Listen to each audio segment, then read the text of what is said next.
Hello, in this short video I will be going over step by step how to design steel members in our AISC steel add-on module for RFEM. In this first part I will get into how to set up the general data, and then in the next part I will go over the results portion. So as you can see right now in our graphical area, the structure I'm going to be working with for this example is a moment frame.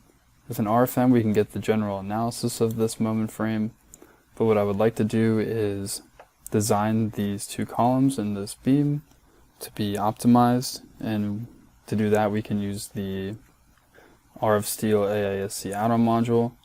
To access the add-on module you can go into the project navigator on the left side here and double click it. So as you can see, the add-on module is basically just a dialog box, and in this dialog box for this video we'll just be going over this input data and what you need to do to set up everything in here before you run your results. First thing I would like to do is select the columns, because these are the first things we're going to design. Then I would like to pick which method we are going to use. We're going to use LRFD. And then the next thing I would like to do is, under the Ultimate Limit State tab, is choose our load combinations that are only for LRFD, move those over to the right, and then I would like to rename this case columns. We'll click OK, and then basically everything in this general data section is filled out and complete. We're not going to worry about serviceability limit state for the columns. So the next thing we can do is move on to materials.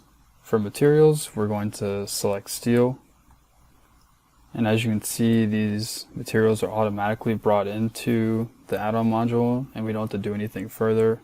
The next section I'd like to move on to is cross sections.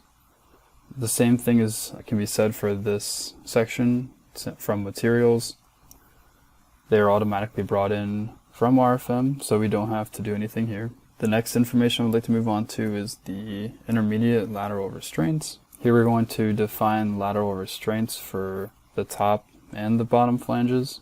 So if I would like to do that for either member 1 or 3, I can just check off this box and then choose the restraint type. I can choose between having lateral and torsional restraints, just the upper flange and the lower flange, or I can also do user defined. For this example, I'm just going to keep it as both the flanges. And then you can see over here I can adjust the number of lateral restraints I would like to have equally spaced. Since they're equally spaced, you can see this is giving your spacing here, which you can have them unequally spaced if you would like. You can choose which distance you would like to apply for the spacing between each of them. This next section is for effective lengths. This is for stability check. And the first thing we have is our strong axis buckling, and then our weak axis buckling, and then our torsional buckling, and then lateral torsional buckling. We'll be designing these members per the direct analysis method per chapter C.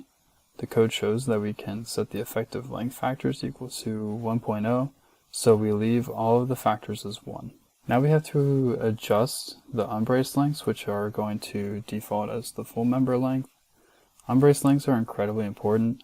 You want to adjust these unbraced lengths based on how your members are braced, whether that be in the strong axis or weak axis. For this video I will just assume it is the full member length that is unbraced. You can see the design parameters are just some additional variables such as the CB factor. This is normally set to 1.0 as default, which is a little more conservative, but that is only used if you are basing your lateral torsional buckling off of chapter F.1-1. Right now our lateral torsional buckling is being determined by an eigenvalue analysis, or you can change this to according to chapter F if you would like. If you would like to do that, you can do that under the effective lengths and under lateral torsional buckling. Other design parameters are listed here, such as shear length, gross area, shear distance, gross area, net area, shear lag factor, and the effective area. So that is all for the input data for our columns. Now I would like to create a new case for our beams. I'm going to save the changes. For the beams, I'm going to go to Design Of, hit this button, and then I'm going to select our beam. For this case, I would like to design it using the serviceability limit state, and then I'm going to go under serviceability limit state tab right here, and then I'm going to select only our serviceability limit combinations and result combination. Move those over. So that is it for the general data. Materials, these are already imported in. Cross sections, we don't have to change anything. Intermediate lateral restraints, we'll keep those on the top and bottom flange. Our effective lengths is unchanged, along with our design parameters. And then under serviceability, this is what is going to be different for our beams compared to our columns. This is how you're going to check your deflections. So now we can go in and select our members graphically. We're going to choose reference to member, member number, we want to choose beam. We are going to keep the reference length as the full reference length. You can change this manually if you would like. And then you can set this beam type to beam or cantilever. So now the question is, what is this going to be compared to? Well, we can go under the Details tab. And here's where we can adjust our limiting deflection up here under the Serviceability tab. Right here is where you can change your serviceability limits, such as your L over 360 for your limiting deflection.